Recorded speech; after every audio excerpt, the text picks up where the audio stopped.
Hey YouTube, Ranch here with something a little different. It's not a pack opening as of yet, don't worry. Those will be coming back soon. It's just that I got some requests to do, some deck text and stuff like that. And I'm not the best deck builder in the world, and I wish I was. My brother is the talented one when it came to building decks. So my ex-girlfriend wanted to learn to play Magic when we were together.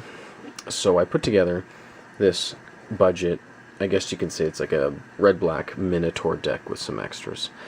It's not heavy with spells or any complicated, well, I guess the most complicated thing would be Bestow, but it's a good casual deck. I love to play casual Magic, and especially mini-masters or pack wars. Hoping to get more footage of my brother and I playing that as time permits. I'm super busy. So, I'll have a quick run through at this Minotaur deck. So we have start off with a playset of the Gnarled Scarhide. So as you can see, it's a 2-1 for 1 that can't block, and you can bestow it for 4, so it means you can cast it as an instant, or as an enchantment, excuse me, so creatures get +2/+1. So pretty good for a 1-drop, well, in my opinion. Next cards is a playset of the Deathbellow Raiders in the 2-drop slot, so it's a 2 casting cost for 2/3 Minotaur, and it has attacks each turn if able, and you can regenerate for 1 black and 2.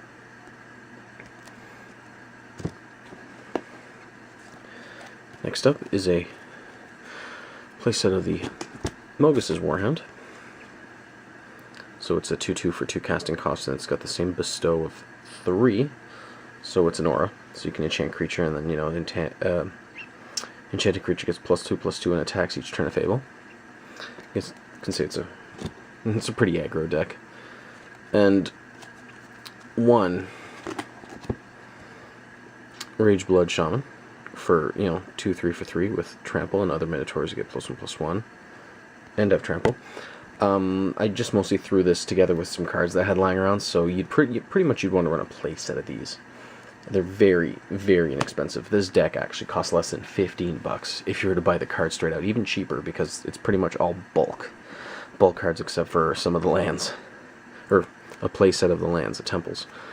And then a play set of Minotaur Skullcleavers. So it is a 2/2 for 3, and it has haste. So when a Minotaur Skullcleaver enters the battlefield, it gets +2/+0 until end of turn. Coming up next is a playset of Fellhide Petrifiers.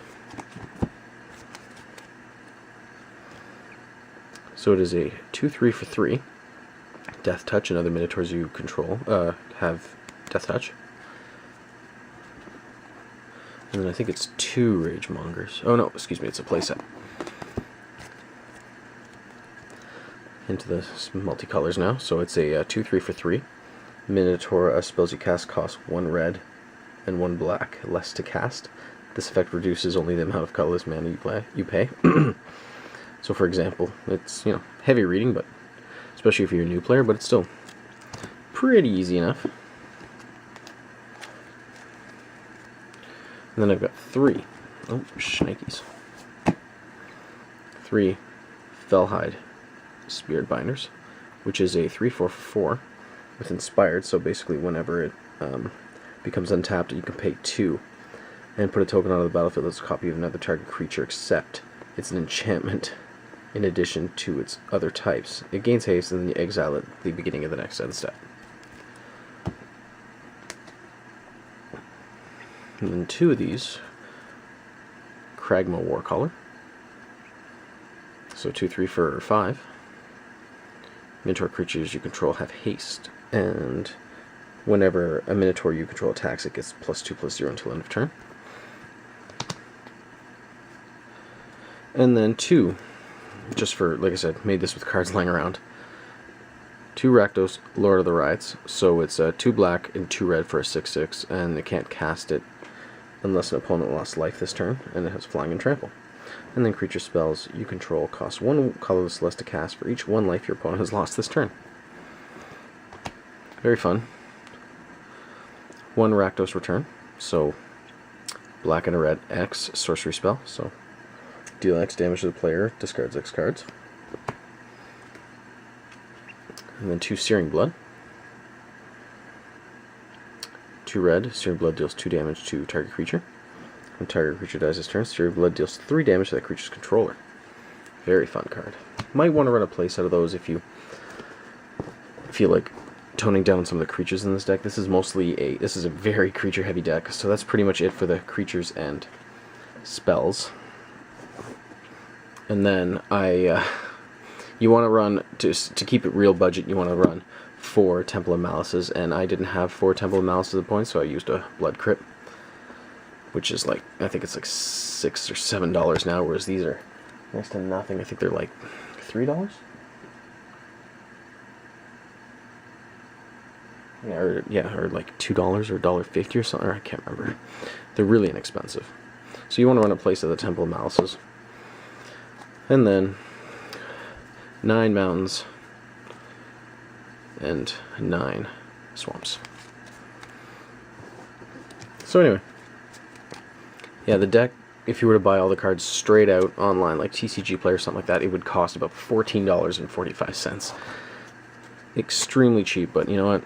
Super fun, and I guarantee you can get like some of these cards off your friends for nothing, because they're basically all just fillers, or bulk, if you will.